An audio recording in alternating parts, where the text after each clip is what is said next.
Selanjutnya, langsung saja untuk mempersingkat waktu, saya selaku pembawa acara akan membacakan susunan acara pada hari ini. Berikut ini merupakan susunan acara. Yang pertama, pembukaan. Yang kedua, sambutan dari Kepala SNPN 219 Jakarta. Yang ketiga, acara inti, yakni penyampaian seminasi oleh Ibu Yulianti SPD selaku calon guru penggerak. Yang keempat, tanya jawab. Dan yang kelima, acara penutup.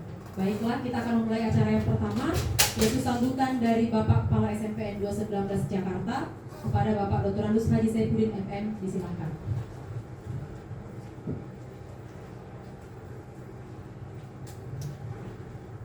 Terima kasih. Assalamualaikum warahmatullahi wabarakatuh. Selamat siang, salam sejahtera untuk kita semua.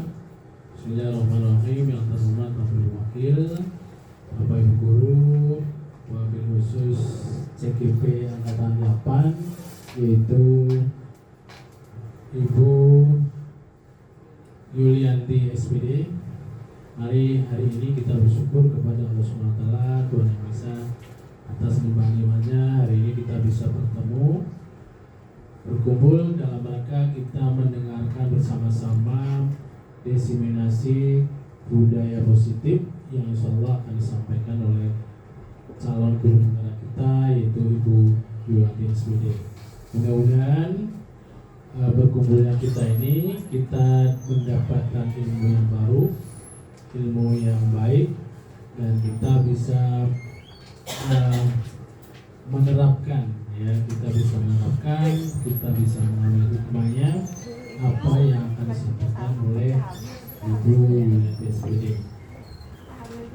Mudah-mudahan kita semua ini warga SMP Negeri 219 ini sama-sama mendukung, sama-sama mendukung calon guru penggerak kita agar guru penggerak kita semangat, guru penggerak kita sukses, dan insya Allah kita sama-sama mendapatkan kebahagiaan, kebahagiaan kita semua. Terima kasih. Mudah-mudahan kita adalah orang yang mau berubah, yang berbudaya positif. Lebih kurang maaf. Assalamualaikum warahmatullahi wabarakatuh.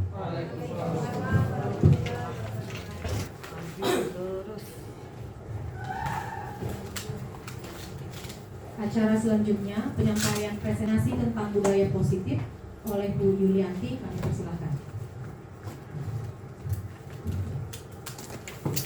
Terima kasih, Bu Yus.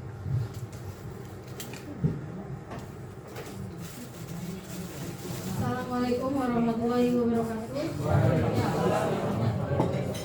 Bismillahirrahmanirrahim.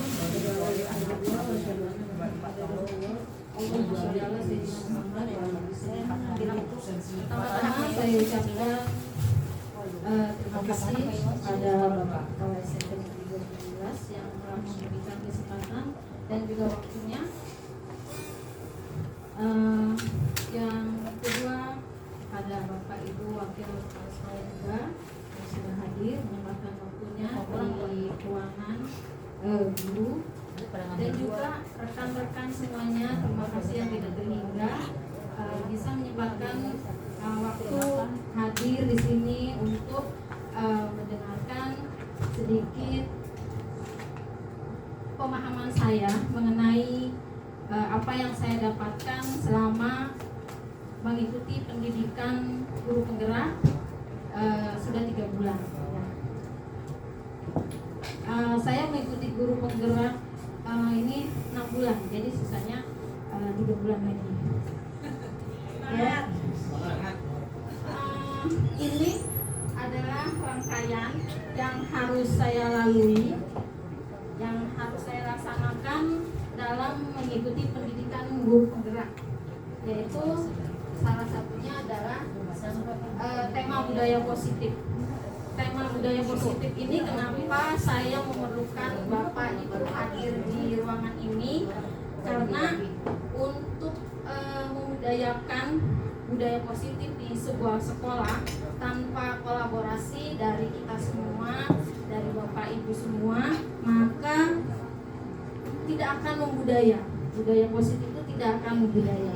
Jadi memang kolaborasi untuk membudayakan budaya positif ini harus saya tularkan ke Bapak Ibu, sehingga pemahaman yang saya dapat, yang kami dapat sebagai guru penggerak bisa tergerak. Bapak Ibu bisa tergerak bagaimana untuk membudayakan budaya positif ini di sekolah masing-masing para guru penggerak tersebut, termasuk saya ya.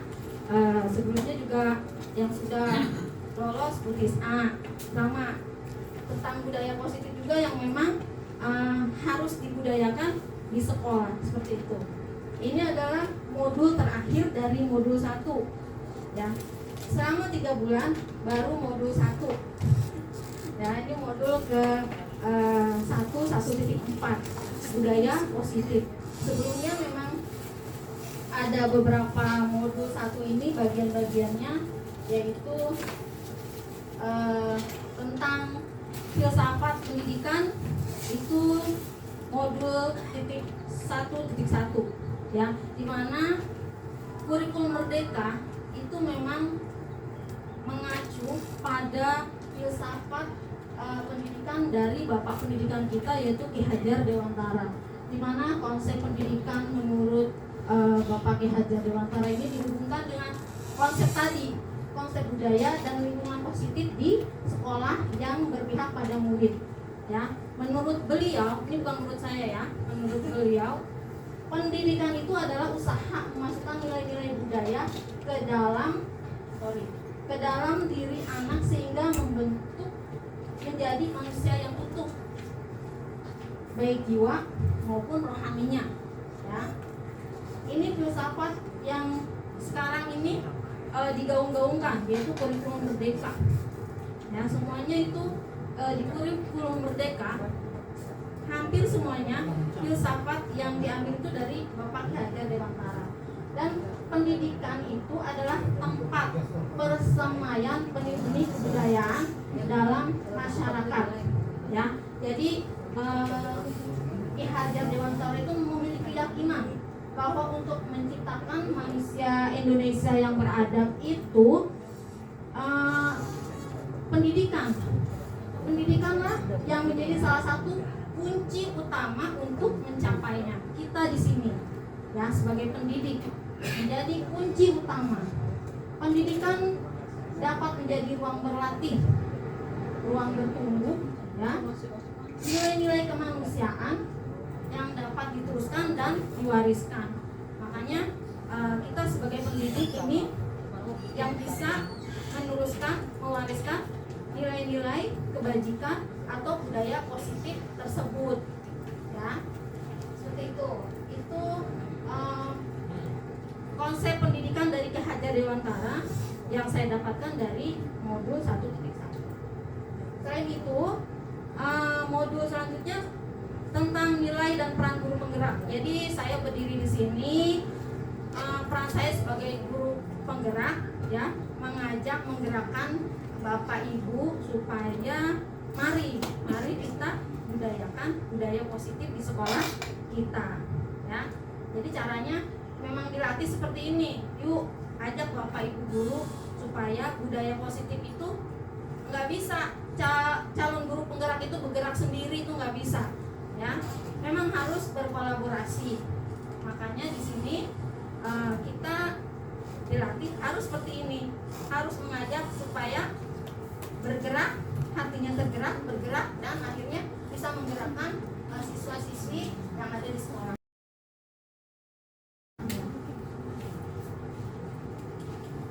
Ini pembelajaran paradigma baru ya. Jadi diharapkan pembelajaran dengan paradigma baru ini dirancang berdasarkan prinsip pembelajaran berdiferensiasi. Ini sudah kita dapatkan juga kemarin waktu raker ya.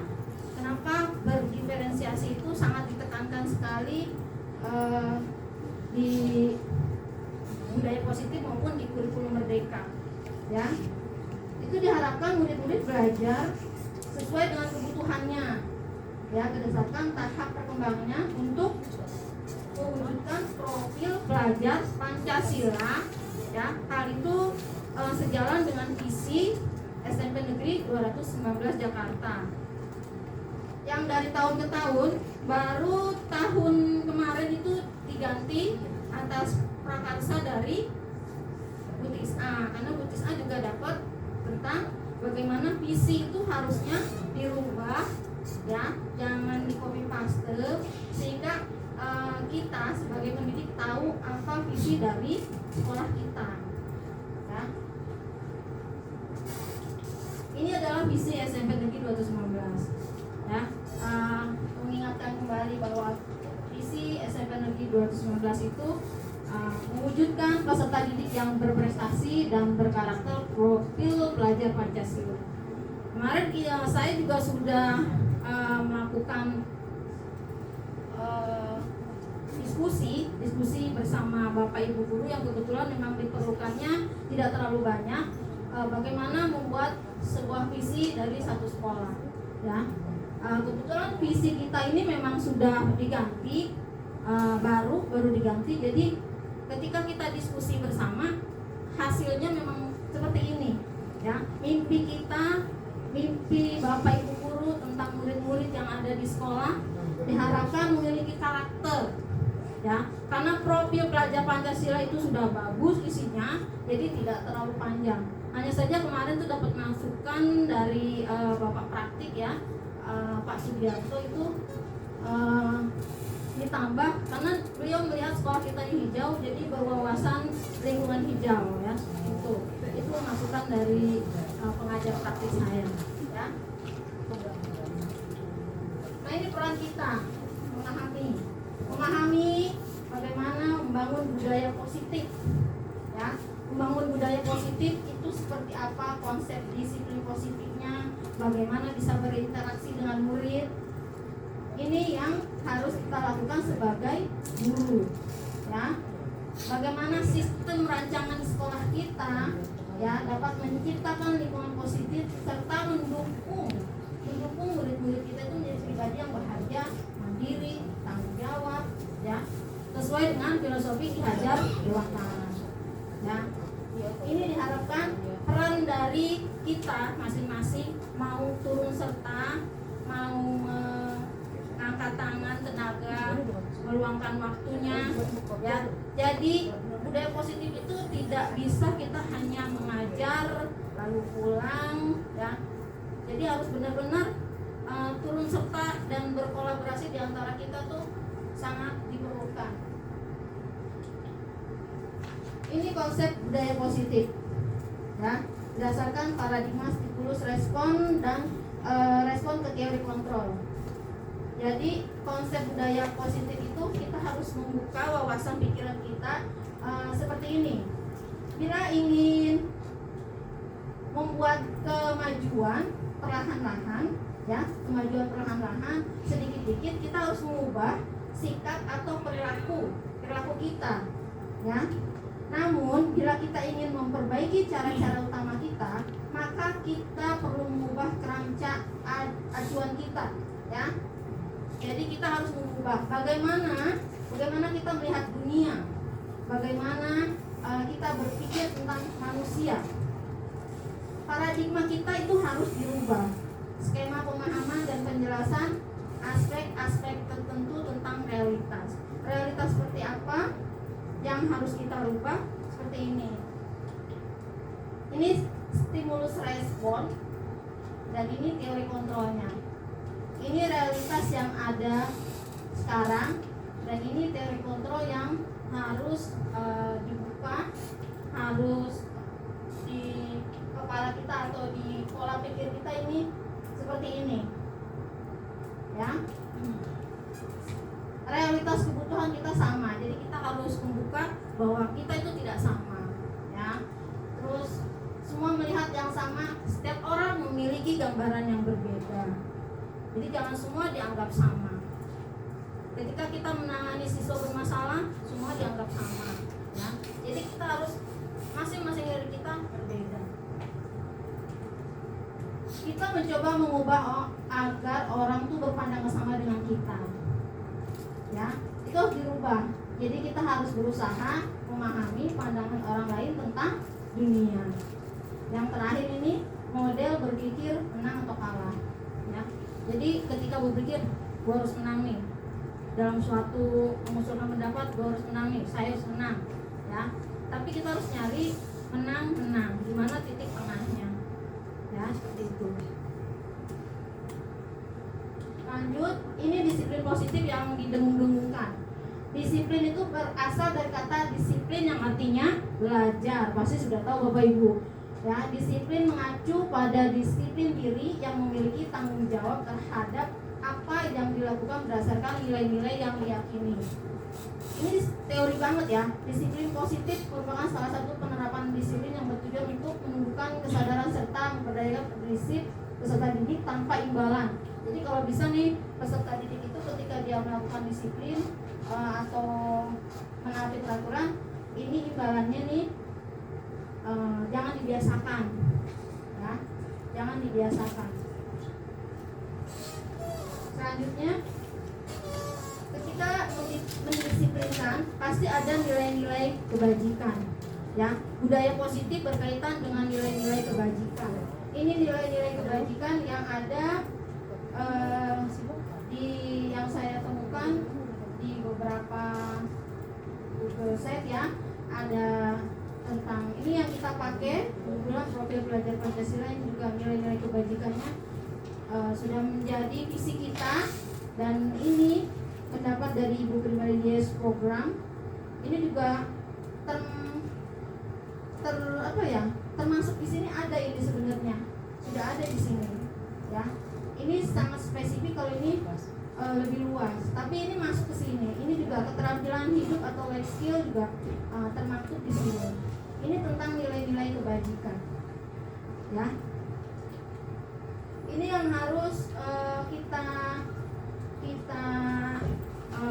pahami, bahwa nilai-nilai kebajikan inilah yang ada di SMK Negeri 2019 maupun di Indonesia ini, ya. Nilai-nilai kebajikan ini yang profil pelajar Pancasila yang sekarang sedang kita laksanakan, ya. Bapak Menteri Pendidikan ini sedang mendengungkan profil pelajar Pancasila, karena nilai-nilai kebajikan yang ada di dalamnya yang dinilai kebetulan dengan Bapak Pendidikan kita ini bagus untuk tumbuh dan berkembang di sekolah. Yang mungkin yang 10 tahun atau 5 tahun mendatang akan tumbuh anak-anak yang berpikiran dan mempunyai budaya positif yang baik. Selanjutnya, keyakinan kelas. Ini yang sudah kita lakukan sama-sama di kelas tentang keyakinan kelas, ya. Kadang kenapa sih nggak peraturan kelas? Kenapa nggak peraturan kelas? Kenapa dibuatnya keyakinan kelas? Kesepakatan kelas. Keyakinan kelas itu adalah kesepakatan kelas, ya. Ini sudah dilakukan hampir semua Bapak Ibu guru wali kelas, khususnya ya guru mapel juga saya tanya ke anak-anak itu sudah melakukan tentang kesepakatan kelas atau keyakinan kelas ini.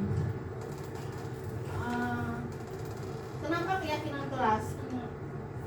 Kenapa bukan peraturan kelas? Kalau keyakinan kelas itu dibuat bersama-sama, ya, mengandung nilai-nilai kebajikan universal yang tadi itu. Kalau peraturan biasanya dari satu arah, jadi anak-anak kadang tidak memaknai serangkaian peraturan tersebut, akhirnya malas untuk melaksanakan nilai-nilai kebajikan atau peraturan atau kesepakatan yang sudah mereka lakukan di sekolah masing-masing, ya. Makanya sering terjadi pelanggaran karena itu tidak timbul dari dalam diri si anak, ya. Diharapkan dengan keyakinan kelas ini mereka yakin bahwa kesepakatan yang dibuat itu memang dibuat bersama dan dipatuhi bersama. Nah, seperti itu.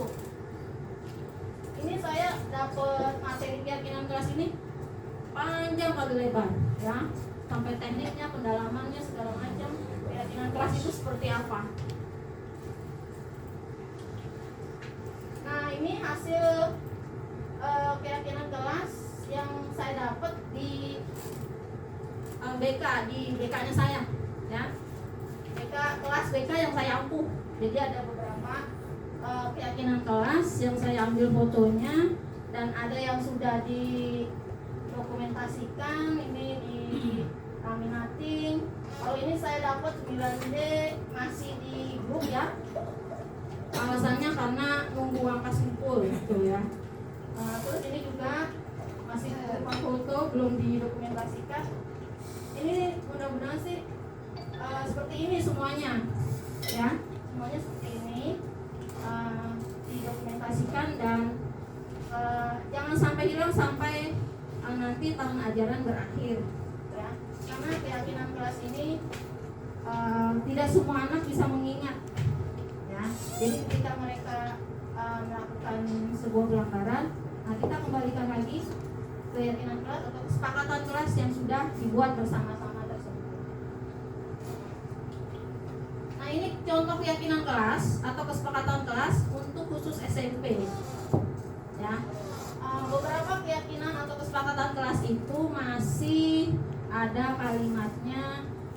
Karena ini tentang hal yang positif, jadi sebisa mungkin keyakinan kelas atau kesepakatan kelas itu juga bentuk kalimatnya positif supaya nanti yang keluar di kepala mereka itu sekolah itu hal yang positif, yang baik. Jadi jangan misalnya jangan ke kamar mandi berdua, nah, ya. Jangan buang sampah di kelas. Tidak boleh bicara pada saat guru mengajar. Nah semuanya ada kata jangan, ada kata tidak. Nah itu hal-hal seperti itu mungkin di rekaman ininya bagus, artinya bagus, memang tidak boleh buang sampah sembarangan. Kalau tidak boleh buang sampah sembarangan berarti bagaimana positifnya? Nah ya, anak-anak juga bilang gitu. Positifnya gimana?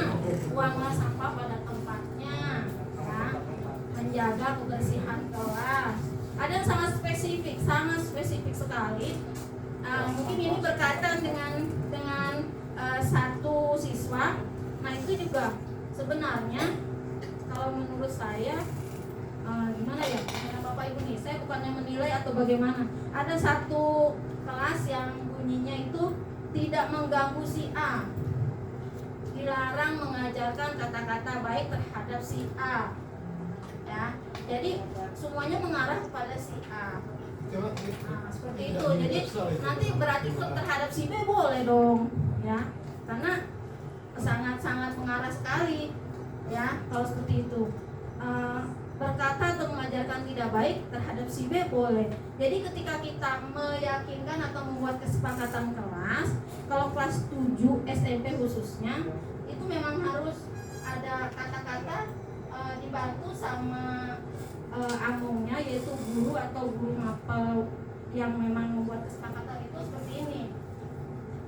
Kami meyakini bahwa sangat penting untuk ini biasanya tidak ngata-ngatain orang, tidak ini, tidak itu, berkaitan dengan hormat apa.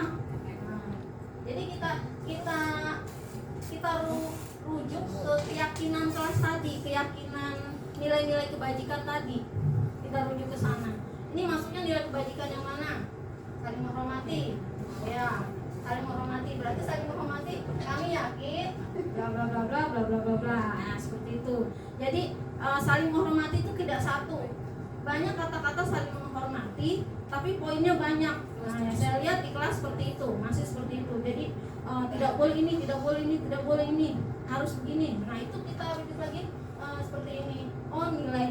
Jadi anak tahu nilai kebajikan apa yang saya lakukan, ya.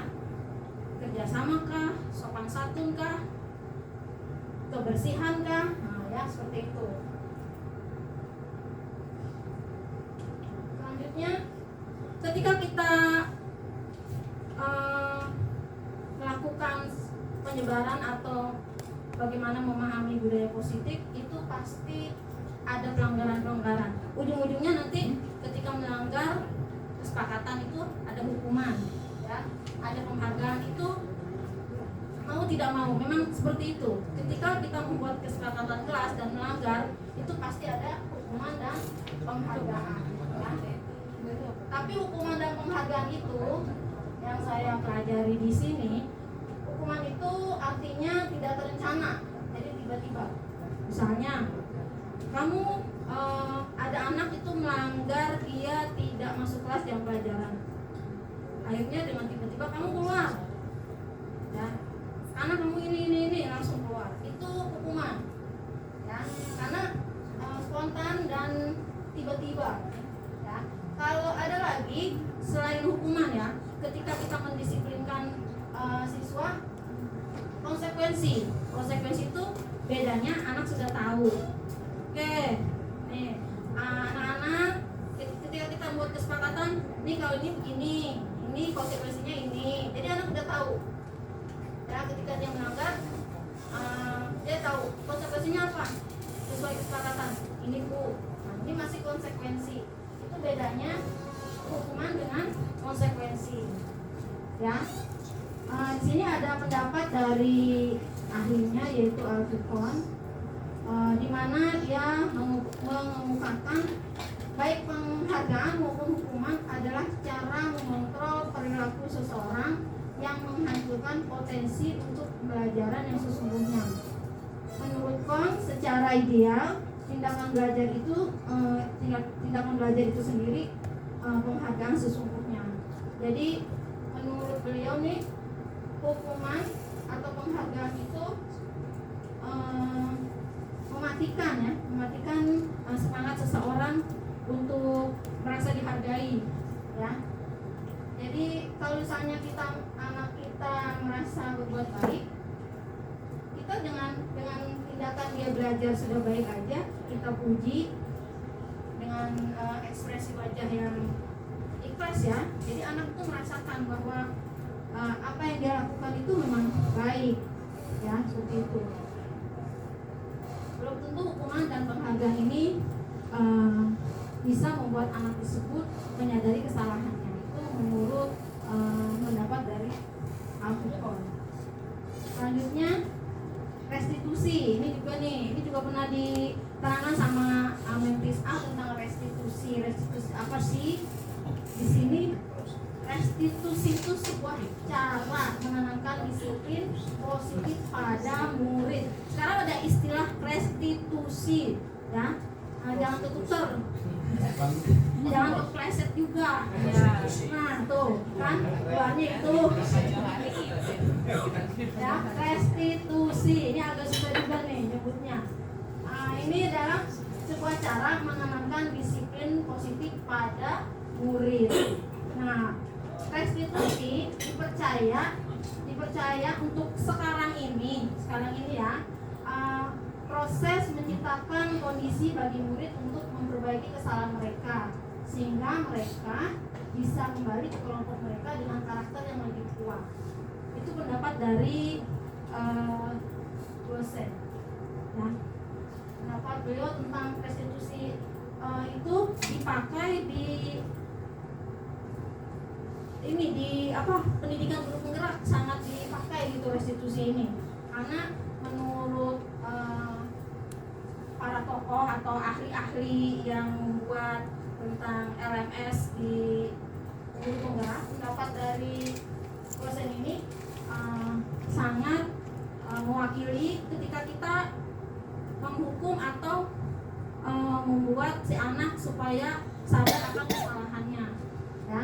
Jadi restitusi ini dianggap ini seperti ini, bukan menebus kesalahan tapi belajar kesalahan.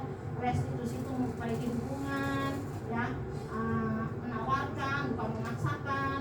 Nah, ini adalah pendapat kenapa restitusi dipakai untuk menyelesaikan permasalahan siswa yang tadi melanggar kesepakatan kelas atau keyakinan kelasnya, seperti itu. Nah, ini budaya positif yang ada di sekolah kita, ya. Kalau ada yang kurang bisa dikoreksi. Ada upacara bendera, ada literasi, English Day, kegiatan keagamaan. Ini adalah budaya-budaya positif yang sudah dilakukan, ya. Atau mungkin ada yang kurang, saya mohon maaf kalau ada yang kurang, ya. Yang saya tahu sih seperti ini, 5S kita sambut pagi, ya, dengan senyum. Sama-sama, Bu. Karena Bu Dewi mengikuti gaya Indomerit ya. Selamat datang di SMP 2019 gitu kan ya. Belajar dengan gembira. Ketika menyambut tuh jangan sambil pegang handphone. Iya nak ya. Jadi memang kita tuh membuat keberpihakan terhadap anak itu dimulai dari pintu gerbang ya, seperti itu. Ini lanjut kebutuhan dasar manusia dan berkualitas. Kenapa ini dibahas? Karena ketika anak melakukan kesalahan itu ada kebutuhan-kebutuhan yang mungkin kita tidak tahu kenapa anak itu melakukan kesalahan. Jadi ketika dia melakukan kesalahan, kebutuhan apa yang sebenarnya ingin dipenuhi oleh anak tersebut. Nah, jadi kita harus paham kebutuhan manusia itu apa saja. Di sini yang diambil dari pendapatnya William Glasser, ada 5 kebutuhan yang dibutuhkan oleh kita semua atau setiap individu. Bertahan hidup, untuk diterima, pengakuan, pilihan, kebutuhan akan rasa senang. Ya, jadi ketika ada anak bermasalah, pasti ada kebutuhan yang memang mereka cari. Ya, yang mereka inginkan itu apa, ya, kurang itu apa, kebutuhan seperti itu biasanya bisa kita gali. Ya, kenapa dia melakukan kesalahan? Itu makanya dibahas di sini tentang kebutuhan dasar dari manusia. Ya, mudah-mudahan sih dengan budaya positif yang semakin budaya di sekolah kita akan terbentuk dunia yang berkualitas. Itu mimpinya, dunia yang berkualitas, kualitas yang ya tadi ya. Dimulai dari sekolah, budaya positif dimulai dari sekolah, dimulai dari anak-anak kita. Anak-anak kita melakukan budaya positif tanpa ada kolaborasi dari kita semua tidak akan berjalan, ya, tidak akan berjalan.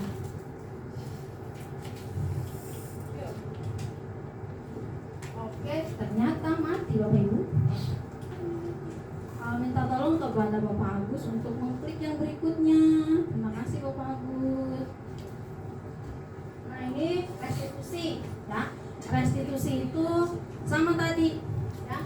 Pengertian restitusi itu yang harus dimiliki oleh kita, ya.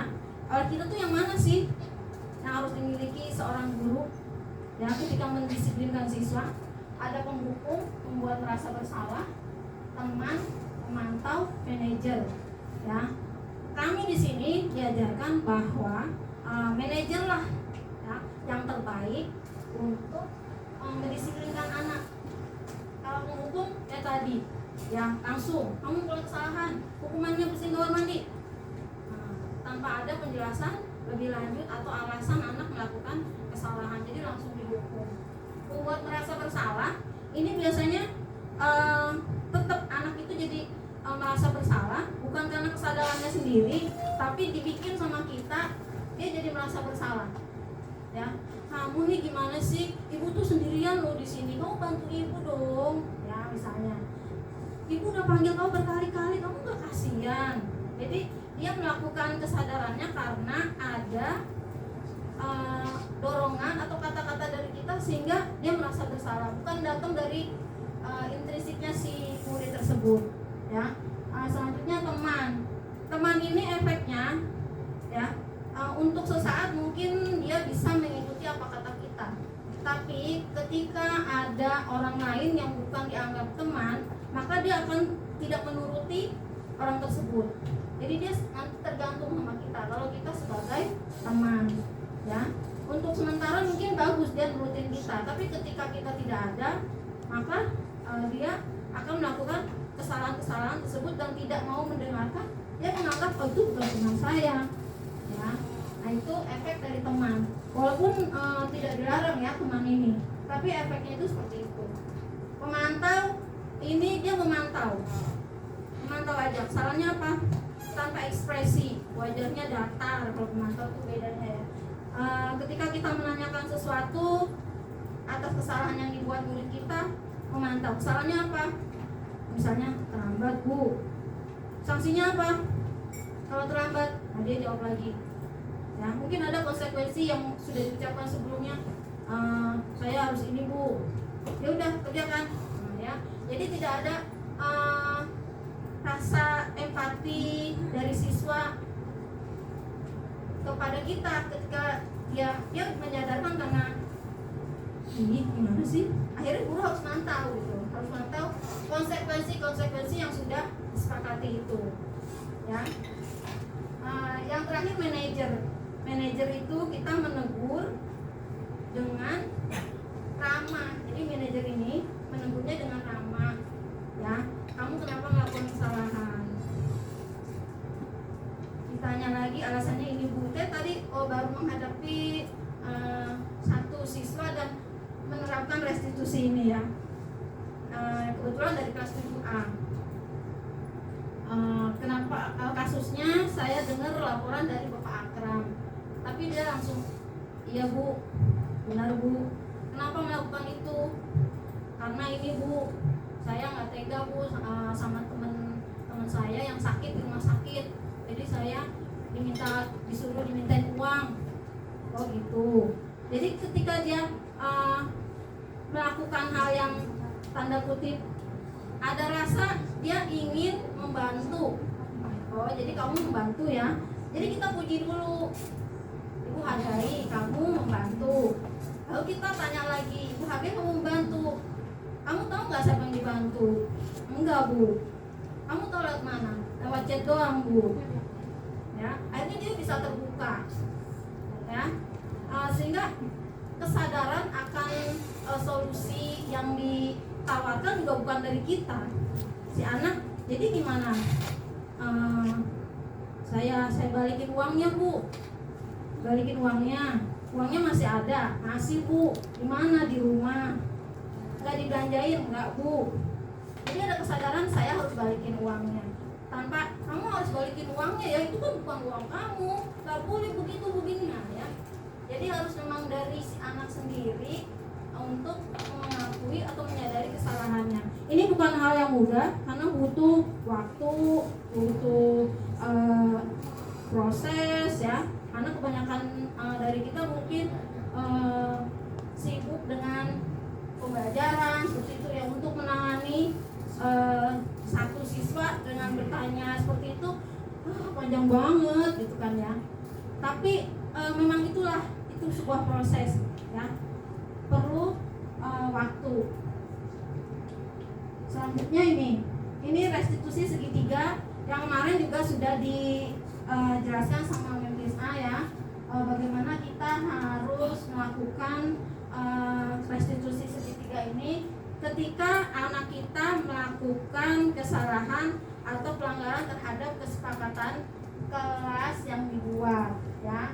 Kita stabilkan dulu identitasnya sampai dia bilang iya saya salah, saya sudah betul Bu kasusnya seperti itu. Kita stabilkan dulu, karena kan kadang-kadang enggak Bu saya enggak gitu. Nah, ada juga seperti itu. Jadi distabilkan dulu ya, apa benar kamu mencuri misalnya ya, saya dapat laporan dari ini begini. Ketika dia bilang iya Bu betul, nah baru kita validasi tindakan yang salah. Ketika memvalidasi tindakan yang salah, nah baru kita keluarkan nilai-nilai kebajikan tadi. Memvalidasi ini, Ibu senang kamu mengakui kesalahan misalnya ya. Kalau kamu tahu itu salah, seharusnya bagaimana? Kita balikin lagi ke anaknya. Kamu punya solusi untuk menebus kesalahan kamu, ya. Kita balikan nilai kesepakatan kelas tadi. Kira-kira nilai kesepakatan kelas mana yang kamu langgar? Ya seperti itu. Jadi anak sendiri yang nanti, yang ini Bu, nilai ini Bu.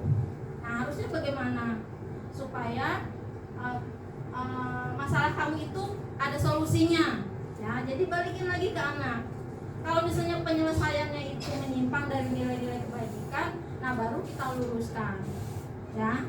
Jadi jangan, kenapa kamu terlambat? Macet Bu, macet nah, ya.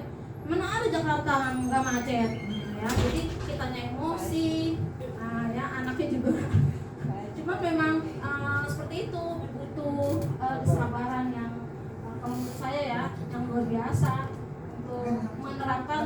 restitusi segitiga ini. Ini bukan hal yang mudah ya, tapi bukan pula hal yang tidak bisa dilaksanakan. Nah ini menstabilkan, ini kalimat-kalimat yang bisa digunakan ketika kita menemukan siswa yang melanggar budaya positif atau kesepakatan kelas, ya. Ini kalimatnya.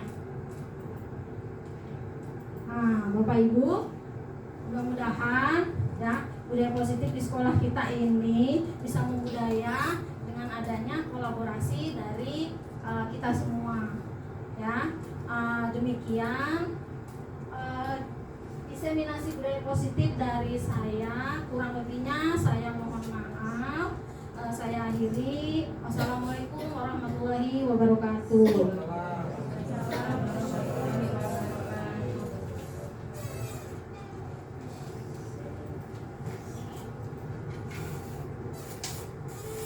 kasih Bu Yuli. Kita beri tepuk tangan dulu Bapak Ibu buat presentasi Bu Yuli tentang diseminasi budaya positif. Semoga nanti bisa kita terapkan di sekolah kita atau di kelas kita masing-masing. Harapannya begitu ya Bu Yuli ya. Acara selanjutnya yaitu sesi tanya jawab. Kami berikan kesempatan kepada Bapak dan Ibu guru yang ingin bertanya tentang budaya positif yang telah dijelaskan Bu Yuli yang kita. Bu, Bu Sri Budianti, sampai nggak ya?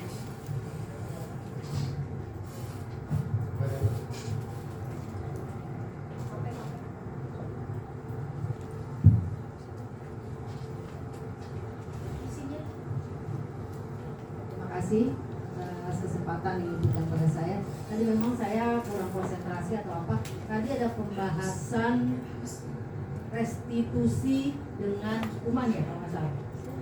Nah, itu aku kurang jelas perbedaan hukuman dengan restitusi. Atau tadi juga dikatakan dulu kalau masalah dengar penghargaan dan hukuman itu belum tentu memberikan efek dampak terbaik. Terima kasih. Pertanyaannya keren banget.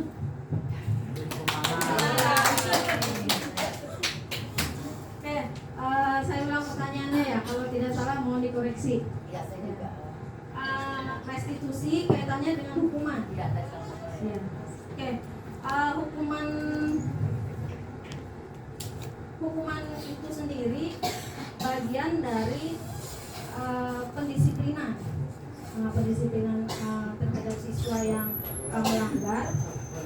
Tapi di sini dianggap tidak membuat peserta didik atau murid-murid itu sadar datangnya dari dalam, ya, itu hukuman.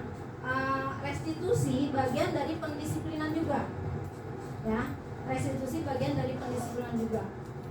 Bedanya hukuman dengan restitusi itu, restitusi itu di sini yang kita pakai segitiga restitusi, di mana segitiga restitusi itu berbeda. Bedanya dengan hukuman, hukuman itu kita langsung mengambil tindakan tanpa bertanya, ya. Kenapa kamu keluar dari pelajaran ibu pas jam pelajaran ibu? Nah, tidak ada seperti itu.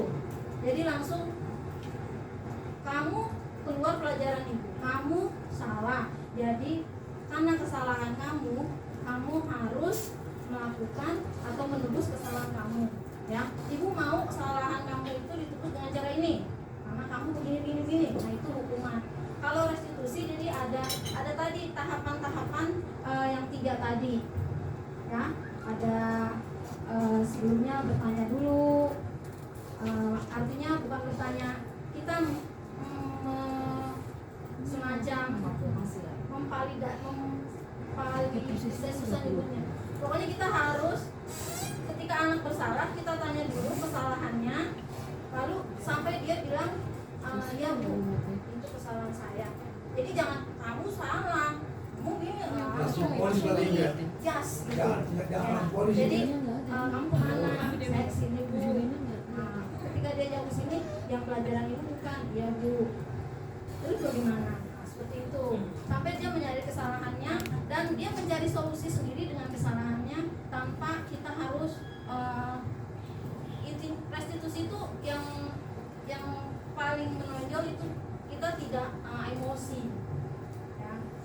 hukuman. Kalau hukuman kita sudah emosi. Tapi biasanya memang ketika anak melakukan kesalahan, kita redam dari kita dulu. Kita redam dari kita, ambil nafas supaya kita nanti jangan emosi. Biasanya emosi itu yang memang manusiawi dari kita ya, yang agak susah dikontrol untuk melaksanakan pendisiplinan dengan restitusi segitiga ini. Nah, itu bedanya. Demikian Ibu Budi, mudah-mudahan paham. Kalau tidak kita sama-sama paham. Di luar ini silakan untuk berdiskusi. Karena waktu juga yang menentukan sudah jam 3. Oh, ada pertanyaan lagi. Boleh Bapak Ibu ya? Sudah jam 3? Nggak apa-apa ya? Satu lagi ya, oke. Hari ada 2 Bu. Ya, Dua saya. ya? Oke, 2 ternyata. Oke, Assalamualaikum warahmatullahi wabarakatuh. Waalaikumsalam warahmatullahi Mohon maaf, wabarakatuh. Pak Bapak Ibu, mengganggu waktu sebentar ya karena mau pulang. Yang saya ingin tanyakan budaya positif yang ada di sekolah kita. Tadi Bu Jarod adanya literasi, numerasi, upacara, kemudian ada itu ada apa namanya senam. Kenapa senam bersama tidak dimasukin? Tadi ada English Day, ada itu, senam bersama nggak dimasukin. Sedangkan itu senam bersama itu sangat positif Bu, untuk kesehatan anak maupun dewan guru semuanya. Karena itu bersama Bu. Terima kasih. Nanti masukin. Nanti kalau udah senam semua baru dimasukin Pak. Terima kasih atas koreksinya. Betul sekali Bapak Ibu ya. Tadi saya sudah menawarkan koreksi dari budaya positif yang sudah dilaksanakan di sekolah kita. Nah, jika ada yang kurang ternyata Bapak Daud melihat. Terima kasih Pak. Senam itu betul sekali bagian dari budaya positif sekolah kita ya. Dengan adanya senam, mudah-mudahan budaya sehat ya, nilai-nilai kebajikan yang kesehatan itu bisa budaya di sekolah kita. Oke, terima kasih pada koreksinya. Nanti saya korek ini tambahin ya. Tadi Bu, sama Bu. Ya, sebagai guru olahraga, beliau jeli melihat bahwa senam bagian dari budaya positif. Ya, terima kasih. Saya kembalikan kepada MC. Jadi dimasukin ceritanya. Emang harus Pak, emang udah ada kan sekolah Udah, kita. ya. Iya. Masih pada doang ya. Apa itu Pak? Baik, terima kasih kepada Pak Daud dan juga Bu Sri Budianti yang sudah memberikan pertanyaan untuk kita diskusikan bersama. Dengan berakhirnya pertanyaan dari Pak Daud, maka berakhir jugalah presentasi diseminasi budaya positif oleh calon guru penggerak Ibu Yulianti SPD. Terima kasih Bapak Ibu atas perhatiannya. Kita boleh berkenan kembali. Selamat memilih. Selamat, semoga sukses Bu. Terima kasih. Selamat siang Bapak Ibu.